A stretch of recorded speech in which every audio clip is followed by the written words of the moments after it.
ቤተሰቦች ጉድ ነው ጉድ ነው ጉድ ነው ጉድ ነው። እንግዲህ የባሴ የባሴ የባሴ የባሴ የባሴ መጥቷል። ማፉታ እዚህ ላይ ደከማ። እውነቴ ነው የሚላችሁ ማፉታ ለምንድን ነው የምደከመ? ወንድሜ ተው። እነሱ ለኦዲየንስ ክብር ለኦዲየንሱ ራሱ ክብር የለም። እነሱ የሚከታተሉ እነሱን እዚህ ላይ የደረሱ ብዙ ሰዎች የለቀሱ እነሱም ክብር አይኖሩም። እነሱ ክብር የለም። አያችሁ ስድቡ ራሱ አላህ ላዚም ነው ያስጠላኝ። ስድቡ ነው። ለምንድን ነው እንደዚህ መሳደቡት? ለምንድን ነው ሰው ታዘባል እኮ ወላሂ።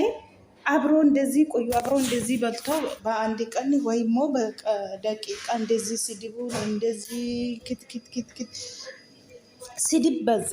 ወላሂ ስድባቸው ሃይሜም አፉ ውስጥ አውዝ ብላ እንደ መርዝ ነው። ብሩኬም እንደዚህ ነው። እናንተ እኮ ወዴት እየሄዳችሁ ነው?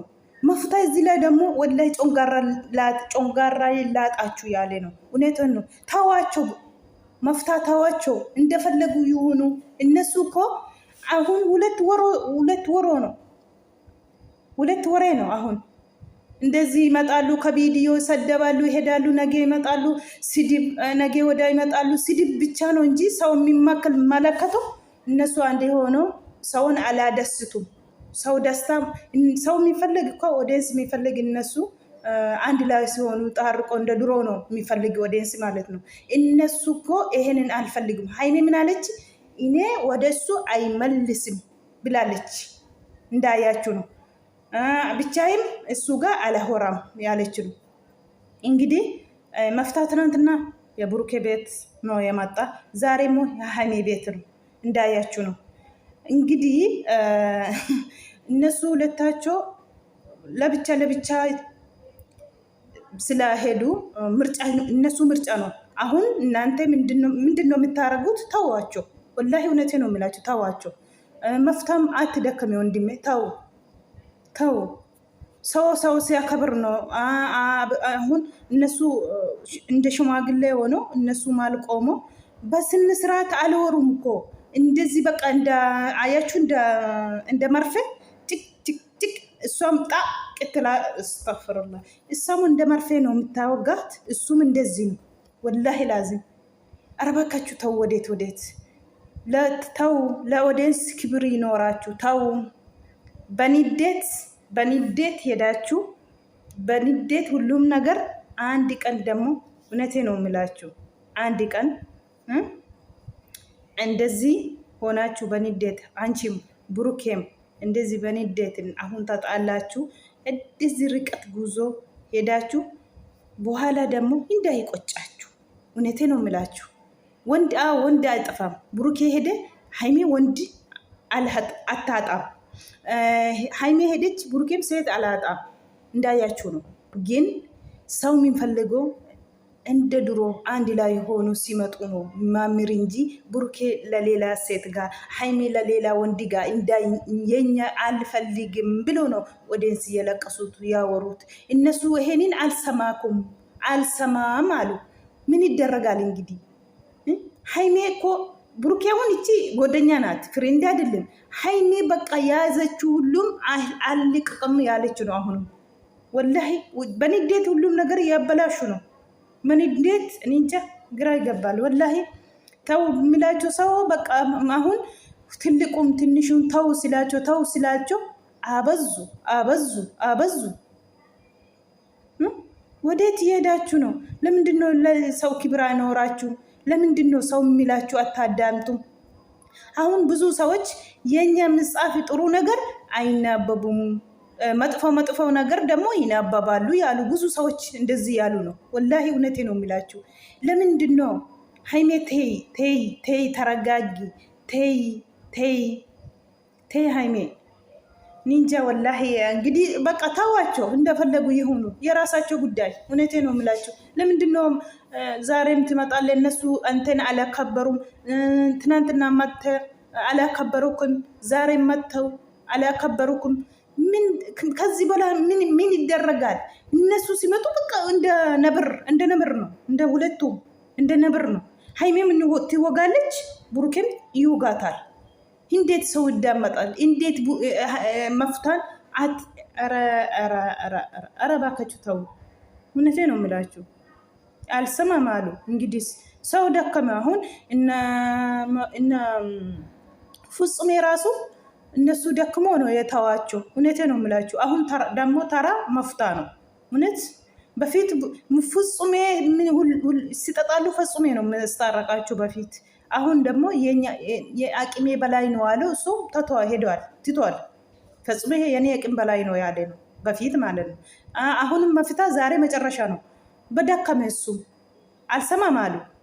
ስድባቸው ደግሞ ስድብ ነው ያስጠላኝ ወላሂ።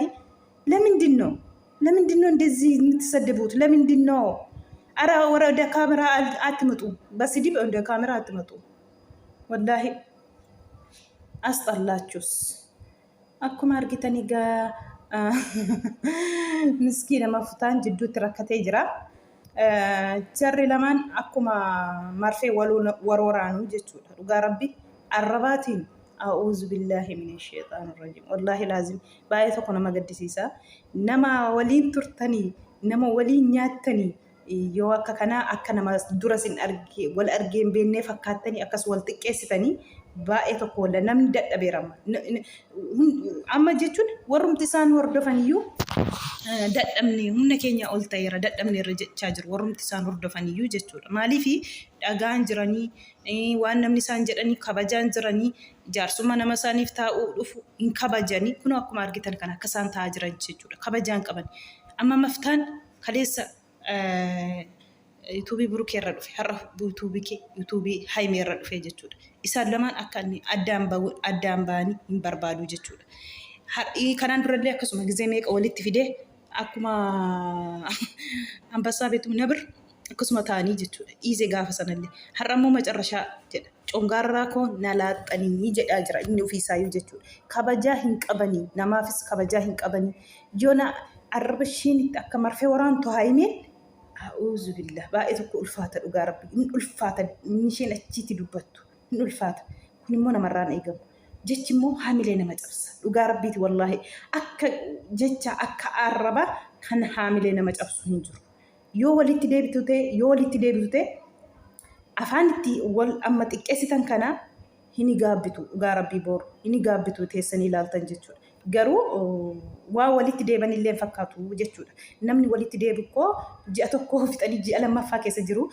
Gizuma hunda viidiyoo irratti dhufanii wal xiqqeessuu warra rabsuu malee takkaa tokko afaan gaarii walitti dubbatanii hin beekanii. Kana moonnaa warri yuutuubiitti isaan fidan ta'uu dhiistanii xuruudha. Gara baateen haa baatu. Carraan harka rabbiitu hundumaaf iyyuu dhugaa rabbii. Mangadaa akka qaqqabatan irraa haa deeman. Jidduutti rakkateena. Giddii burukeen haymee wajjiniin ta'uu malee jireenyi isaaf hin ta'u waan jedheen jiru. Haymeenis immoo burukee wajjiniin giddiitiin taatee jireenyi isheef malee hin ta'u waan jedheen jiru. Kanaafuu jidduutti uummanni maaliif rakkata?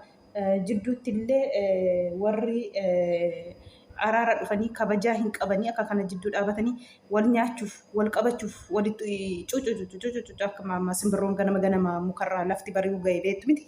Akkam taate amma ganama lafti barqoo jetti miti mukarratti wal geesse akkasuma jarri kun yoo wal bira ga'an jechuudha. Furmaanni tokko hin jiru amma wana kanaa jechuudha.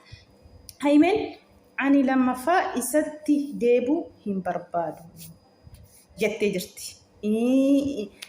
Ani soojiniis waan qobaatti teenye haasofnus hin qabnu fixanne irra aniif inni jettee jirti. Garuu maftaan immoo miskiina akka kanaan lafa kaleessa sarras jechuudha. Namni hojii isaa dhiisee hojii dhabee miti. Gammachuudha wal biraa bareedu akkuma dura ka'umsa isaaniitti wayyaa jedhee akkuma uummanni adaraa jedhee itti bilbilee na rakkisaa jedhee uummanni natti bilbilee na rakkisaa jira jedhee. Kanaaf immoo kabajaa isaaf hin qabanii kabajaa isaa hin laannee oomoo ufanii wal bira ga'anii akka marfee waluu raanu hintalittiin burukee bira dhaabattu immoo astaghfirullahi alazim akka isheen godhattu baay'ee tokko nama garrama. Itti rarraatii hin qaqqabdii akkas naq akka isheen itti godhattu dhugaa rabbi. Haymee aarsu burukee qabdii itti maramti harka isheetiin hinqif gootee itti maramti. gudiidha dhugaa rabbii gudiidha. Intalluu akka burkeef haimee walitti deebanii hin barbaaddu jechuudha. Dhugaa rabbii akka kan akka isheen godhattu kanatti jechuudha. Mucichi immoo amma dubbachuu jalqabeera. Garuu duraan inni dubbatu amma inni iyyuu jalqabee jira. Garuu baay'eetti hin dubbatu. Haimeetu isaaf irra dhufee arrabsa burukeetiin beektaa. Inni dubbatu garuu haimeen iddeen hin dubbannetti isheetu arrabsa burukeetiin jechuudha. Baay'ee tokko jarri mangadaa qabatanii jiru. Tidhiisaatii maaliif rakkata uummanni faanarra dhugaa rabbiiti. Tidhiisanii yeroo hunda yoo dhufanii wallaahi isaan keessaa afaan keessaa bahu. Ammarra caalaa kan xiqqaataa jiru kan arrabsaa jiru burukee waan inni harkaan qabee waan akkasii uummata gubuu fi hin beeku wallaahi ibsi nama burukee irratti duulee jira jechuudha.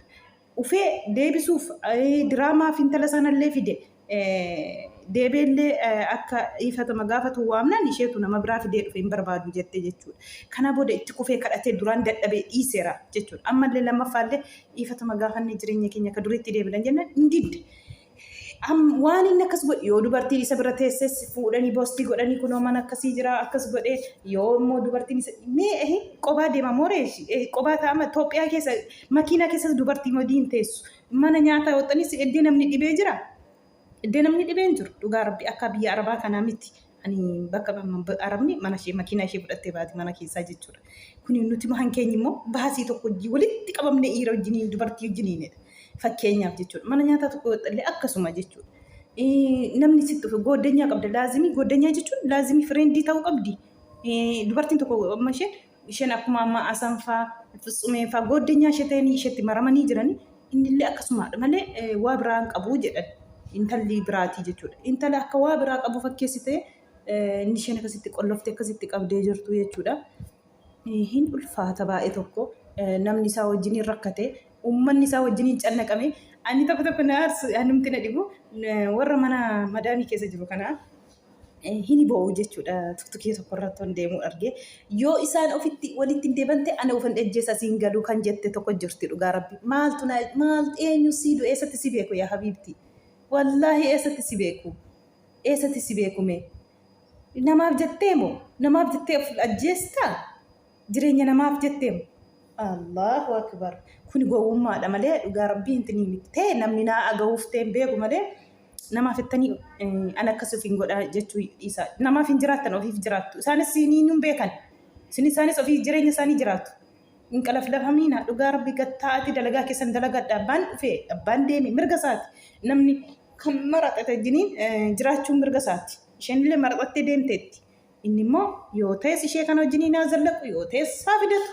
Raasi guddaan maaltu nama rakkisee mataa nama dhukkubsa namni mataa dhukkubsate wallaahi har'amoo booru araaramu otoo jedhanii ji'a lamaaf deemaa jiramu ji'a lammaffaa keessa galanii jiru jechuudha. Waan araaraayyuu hin jiru jechuudha. Na kadhaa jetti. Kanaafuu hin ulfaata. Akka isaanitti jiran kuni baay'ee tokko nama gaddisiisa.